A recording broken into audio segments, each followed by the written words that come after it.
वो भी 5 मिनट में अपनी बात कहेंगे। उसके बाद एक शपथ और उसके बाद आपको क्लास में जाना है। आदरणीय सोमेश्वर जी। सभी को नमस्कार। श्रद्धेय माननीय आदरणीय श्री बाबूलाल जी जोशी का बहुत बहुत धन्यवाद आभार व्यक्त करना चाहूँगा कि उन्होंने मुझे आमंत्रित किया। सबसे पहले एक आध 10-20 सेकंड का परिचय हो जाए, क्योंकि बिना परिचय अपन बात नहीं कर सकते ना, इसलिए। तो मुझे एक अद्भुत परिचय याद आया कि आप आश्चर्य करेंगे कि मैं प्रोफेसर हूँ, डॉक्टर सोमेश्वर जोशी। मैं इंदौर से आया हूँ। इंदौर के और इस रीजन के सबसे बड़े ट्रस्ट से। सबसे बड़े ट्रस्ट का मतलब ये होता है कि विद्यार्थी प्राइवेट महाविद्यालय में हमारे ही ट्रस्ट में है। दूसरा, 25 वर्ष पहले मैं भी आप ही की तरह यहाँ बैठा था। तो आपका मैं पूर्व छात्र हूँ और जो 25 वर्षों में मैंने अनुभव अर्जित किया है उसको मैं आपके साथ साझा करने आया हूँ। मैं महाविद्यालय स्तर पे आप ही के तरह जो बड़े आपसे छात्र हैं उनका मार्गदर्शन करता हूँ। दूसरा परिचय इस विद्यालय से मेरे परिवार का भी है। वो जो केबिन आप देख रहे हैं वो मेरे पिताजी का हुआ करता था किसी जमाने में। तो मेरे पिताजी भी शिक्षक हैं, मैं भी शिक्षक हूँ, और शिक्षक होने के नाते मेरा कर्तव्य है कि आपका मार्गदर्शन करूँ। इस नाते मैं आपका महाविद्यालय में के जो एजुकेशन होता है उसके तहत जो मेरा अनुभव है वो आपको साझा करने आया हूँ, एक पूर्व छात्र की तरह और एक प्राध्यापक की तरह। उसके पहले मैं मैडम का भी बहुत बहुत धन्यवाद करना चाहूँगा कि उन्होंने मेरा काम बहुत आधा कर दिया। अब उसको संक्षिप्त में मैं उसमें जो कुछ छूटे हुए बिंदु हैं वो मैं कवर करके और संक्षिप्त में अपना उद्बोधन रखूँगा। देखिए, 2-3 प्रमुख सीढ़ी होती है। जैसे आप कहीं जाते हैं चौराहे पे तो 2-3 टर्न आते हैं। तो आपके एजुकेशन में 3 महत्वपूर्ण टर्न आते हैं। यदि वो 3 टर्न आपने सही ले लिए तो आपका जीवन या रास्ता जो आप जहाँ जाना चाहते हैं गंतव्य स्थान पे वहीं पहुँचेंगे। एक होता है 10वीं के बाद 11वीं, दूसरा होता है 11वीं के बाद ग्रेजुएशन के लिए आप पुनः चयन करते हैं, तीसरा होता है ग्रेजुएशन के बाद पोस्ट ग्रेजुएशन में स्नातकोत्तर स्तर पे आपको अगेन जो है वो एक स्ट्रीम का डिसाइड करना होता है कि आपको कौन सी स्ट्रीम सिलेक्ट करना है। तो मेरे ख्याल से 11वीं-12वीं के विद्यार्थी हैं तो एक बार तो वो चयन कर चुके होंगे और दूसरी बार का चयन आपके सामने है अगले वर्ष में, और तीसरा चयन जो है वो आगे आएगा, उसके लिए हम आगे मार्गदर्शन करेंगे। अभी सबसे महत्वपूर्ण होता है कि हमें किस तरह से एडमिशन लेना है, उसके बारे में मैडम ने विस्तृत रूप से बताया, बहुत अच्छी तरह से बताया। चयन प्रक्रिया जो है वो ऑलमोस्ट सभी के लिए सेम होती है। जो आने वाला जो समर वेकेशन है वो काफ़ी क्रूशल होने वाला है। जो कॉम्पिटिटिव एग्ज़ाम्स हैं उनके परीक्षाएं जो एडमिशन प्रोसेस है पोर्टल के थ्रू होती है, उनकी डेट और उनकी जानकारी के बारे में आप ध्यान रखें। और उससे भी ज़्यादा वो चयन प्रक्रिया में सबसे महत्वपूर्ण होता है आपके परसेंटेज। यदि आपके परसेंटेज 90 अबव हैं तो मैं आपको बता रहा हूँ जितने भी प्राइवेट महाविद्यालय हैं उनमें भी आप फ्री में एजुकेशन ले सकते हैं। एक बच्ची है जिसका आप ही की तरह से मैंने 10वीं के बाद 95% थे, वो मेरे कॉलेज में एडमिशन लेने आई। सर मैंने आपने बोला था इतने परसेंट बना लिए हैं, अब आप मुझे फ्री में एडमिशन दिलाइए। मैंने कहा ठीक है मैं दिलवा दूंगा, और आज हमारे यहाँ वो बच्ची BBA कर रही। तो प्रावधान है। अब आप ये सोचते हैं कि बड़े प्राइवेट कॉलेज जो है वो काफ़ी महंगे होंगे, ये अवधारणा है। हमारे यहाँ भी कई तरह की स्कॉलरशिप होती है। गवर्नमेंट जितनी टिपिकल तो नहीं होती है, सिंपल होती है और 3 ही तरह की होती है। संक्षिप्त रूप में बताऊं तो एक जो स्कॉलरशिप होती है वो कैटेगरी वाइज गवर्नमेंट की स्कॉलरशिप होती है। तो गवर्नमेंट संस्थाओं में ही गवर्नमेंट की स्कॉलरशिप मिले ऐसा तो होता ही है, पर प्राइवेट कॉलेज जो गवर्नमेंट से संबंधित है उनमें भी गवर्नमेंट की स्कॉलरशिप कैटेगरी वाइज मिलती है। और कई उसमें तो पूरी जो एजुकेशन है उसकी स्कॉलरशिप आपको पूरी के पूरी मिल जाती है, 80%, 60%, 100% तक स्कॉलरशिप मिल जाती है। तो ये गलत है कि प्राइवेट संस्थान में महाविद्यालय में पूरी फीस देना पड़ती है, महंगी फीस देना पड़ती है, पर गवर्नमेंट दे रही है तो आप क्यों नहीं ले रहे? आप एजुकेशन और जो उसमें इंफ्रास्ट्रक्चर फैसिलिटी है उसका बेनिफिट तो लें। दूसरा ये भी, यदि आपको संशय है कि हम तो रिजर्व कैटेगरी के नहीं है, फिर हमें कौन सी स्कॉलरशिप मिलेगी, बहुत सही क्वेश्चन है। तो उसके लिए भी मैं बताना चाहूँगा कि इंदौर की एकमात्र संस्था ट्रस्ट ऐसी है जो आपके परसेंटेज के बेस पे स्कॉलरशिप देती है। और ऐसा भी नहीं कि आपके यदि कैटेगरी की स्कॉलरशिप है प्लस आपको ये एडिशनल स्कॉलरशिप भी वहाँ पे मिलती है। जैसे कि आप सामान्य वर्ग से हैं और आपके यदि 80% हैं, तो सामान्य वर्ग में 80% मतलब 75 से ऊपर, तो वैष्णव ट्रस्ट जो है 30% आपकी योग्यता के आधार पे आपको स्कॉलरशिप देता है, in addition to government scholarship. तो गवर्नमेंट स्कॉलरशिप के साथ आपको जो अपने परसेंटेज है उसकी एक स्कॉलरशिप जो है उसके एड ऑन मिलेगी, उसके अलावा मिलेगी। ठीक है, तो ये तो आपका फीस का हो गया। 3 प्रमुख कैटेगरी होती है, एनईपी 2020 जैसा बताया, उसमें कई प्रावधान है। तो आपके जो 3 चरण होते हैं प्रमुख, उसमें सबसे महत्वपूर्ण ये होता है कि हमें करना क्या है। जैसे मैंने रास्ते का, चौराहे का उदाहरण दिया आपको, तो उसमें सबसे महत्वपूर्ण होता है हमें जाना कहाँ है। मल्हारगढ़ जाना है तो अलग रास्ता चुनेंगे, और यदि अपने को दलोदा जाना है तो अलग रास्ता चुनेंगे। मैं सही कह रहा हूँ? तो सबसे महत्वपूर्ण बेटा इस उदाहरण के माध्यम से यही होता है कि यदि हमें विज्ञान के क्षेत्र में यदि कोई सफलता अर्जित करनी है, नौकरी पानी है, डॉक्टर बनना है, तो हम कॉमर्स से नहीं बन सकते। ये बात मूल रूप से बहुत प्रमुख है। तीसरा, यदि हमें गणित में यदि अच्छा इंजीनियर बनना है तो हम बायोलॉजी से नहीं बन सकते। तो इस बात का आप ध्यान रखें। मेरा आशय आप समझ गए होंगे। आपने जो लाइन पकड़ी है, आप मल्हारगढ़ जाके दलोदा नहीं जा सकते।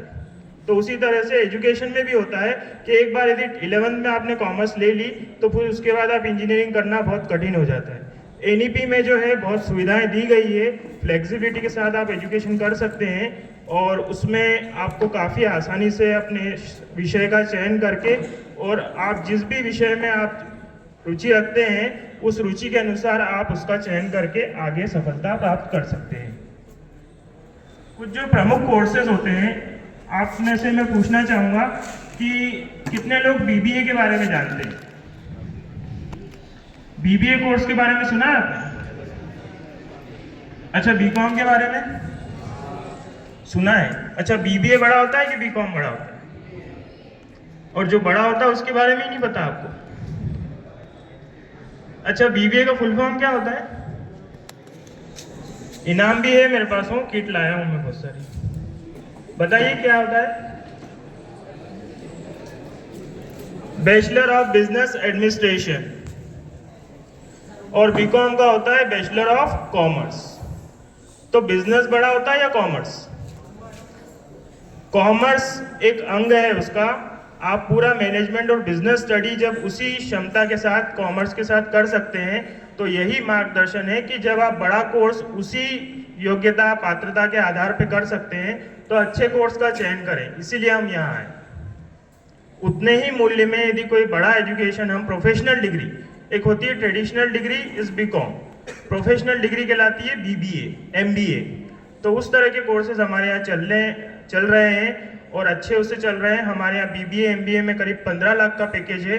जो सर बता रहे थे 40-50 हज़ार रुपये, वो तो है ही, पर उसके अलावा भी कई अच्छे कोर्सेज हैं। उसका आप चयन आसानी से बहुत साधारण फीस में कर सकते हैं। ये आजकल संभव है और काफ़ी नॉमिनल फीस में आप ये सब कर सकते हैं। BBA, foreign trade, hospital administration करके भी कोर्स चलता है, जिसमें बायोलॉजी में आप केवल बायो के या आप अटेंडर तक नहीं सीमित रह पाए, नर्स तक नहीं बन पाए, आप हॉस्पिटल का एडमिनिस्ट्रेशन भी कर सकते हैं। साइंस में आप जरूरी नहीं है कि गणितज्ञ हो या स्टैटिस्टिक्स में ही अच्छा आपका हो, आप डेटा एनालिटिस्ट भी बन सकते हैं। डेटा एनालिसिस ऐसी ग्रूमिंग टेक्नोलॉजी है जो एमबीए के साथ भी होती है।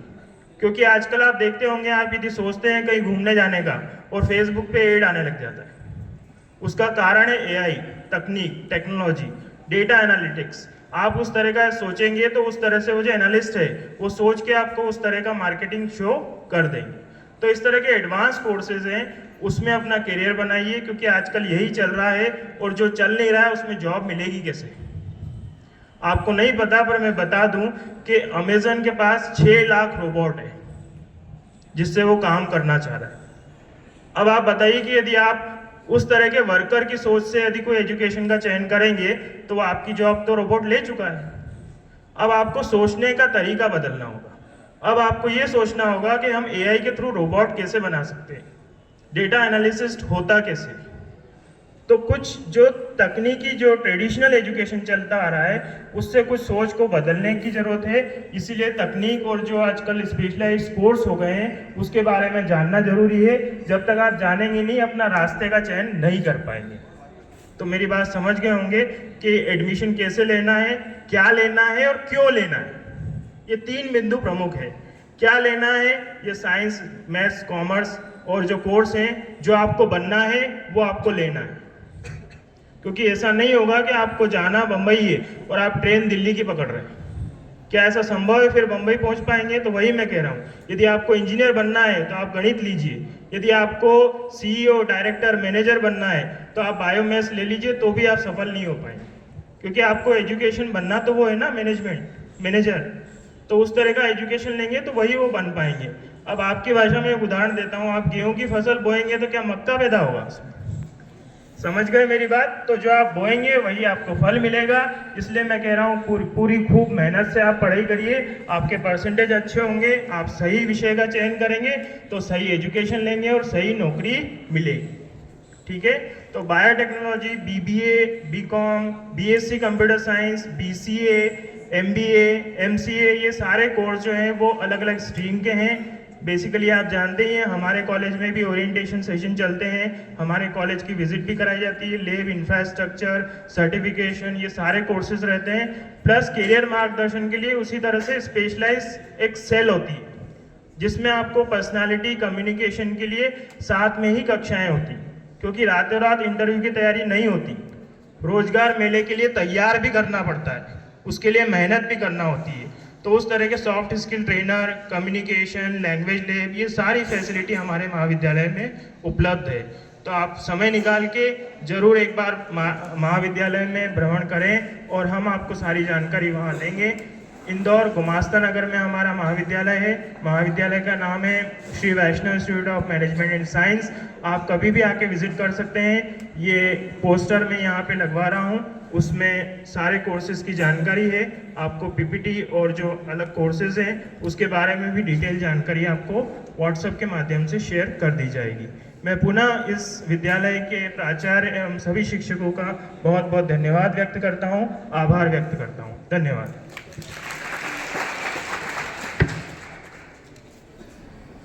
से भी निवेदन करता हूँ कि वो भी इस अवसर पर हमें मार्गदर्शन दे। श्री प्राचार्य महोदय। कॉलेज चलो अभियान के तहत मंदसौर पीजी कॉलेज से पधारे सभी प्राध्यापक महोदय, साथ ही अभी एक और प्रोग्राम साथ में कलेक्टर महोदय के द्वारा जो निर्देशित था महिला बाल विकास, उनके लिए भी एक प्रोग्राम था, लेकिन समयावधि के कारण हम सिर्फ शपथ करा पाएंगे। वो शपथ भी अपन अभी लेंगे। प्यारे बच्चों, आपको बहुत अच्छी सी जानकारियाँ यहाँ पर प्राप्त हुई है। निश्चित ही उन जानकारियों को आप ग्रहण करके और एक दूसरे से साझा करके अपना मार्ग चुनेंगे और जो अपना मार्ग चुना गया है उसके ऊपर अपने चलने का प्रयास करना है। किसी के कहने पर, किसी साथी के कहने पर, परिवार के सदस्य के कहने पर, उसने ये किया है, उसने ये लिया है, इसलिए मैंने भी ये सब्जेक्ट ले लिया है, इस बात पर बिल्कुल आप ध्यान देते हुए ये ध्यान रखना है हमारी रुचि क्या है, हम क्या कर सकते हैं, हमारे मन क्या गवाह दे रहा है, हमको वही काम करना है और उसी क्षेत्र को चुनना है। यदि हम उसी क्षेत्र को चुनेंगे तो निश्चित रूप से हम सफल होंगे। सिर्फ हमको कर्म करते जाना है और रास्ता आपको यदि सही मिल गया तो मंजिल तक पहुंचने में आपको बिल्कुल समय नहीं लगेगा और आप निश्चित मंजिल तक पहुंचेंगे। आपको बहुत सारी जानकारियाँ यहाँ पर ही आपके स्कूल में आकर सभी ने प्रदान की है, इसलिए मैं सभी का हृदय से धन्यवाद ज्ञापित करता हूँ। और आगे भी इस प्रकार के अवसर जब आएंगे तो आपको मार्गदर्शन यहाँ पर पीजी कॉलेज के द्वारा दिया जाएगा। मैं पुनः पूरी टीम को एक बार धन्यवाद देता हूँ। और महिला बाल विकास से हमारे बीच में जो पधारी हैं मैडम, वो आप लोगों को बाल विवाह के उसमें शपथ दिलाने का है, क्योंकि प्रोग्राम उनका था कि आधे या पौन घंटे। हम सबको ये बता दूं मैं कि आप हमारी प्री बोर्ड परीक्षाएं हैं वो 7 जनवरी से है और मेन एग्ज़ाम हमारा 7 फरवरी से है। मतलब हमारा focus only for result, 100% result के लिए हम बराबर प्रयास में हैं। और इस अवधि में यदि हम बहुत ज़्यादा समय यदि हम दे पाते तो बड़ा हमारे लिए दुर्भाग्य वाली स्थिति हो जाती है। इसलिए मैडम से मैंने ये अपील करी कि आप केवल आप शपथ करा दें आज, और शपथ कराने के बाद अन्य कभी समय मिलेगा तो हम देखेंगे। तो मैं पुनः आप सभी का धन्यवाद। मैं जोशी जी को आमंत्रित करता हूँ, जोशी जी बोलाएं और आप लोग सब बाद में भी शपथ लें।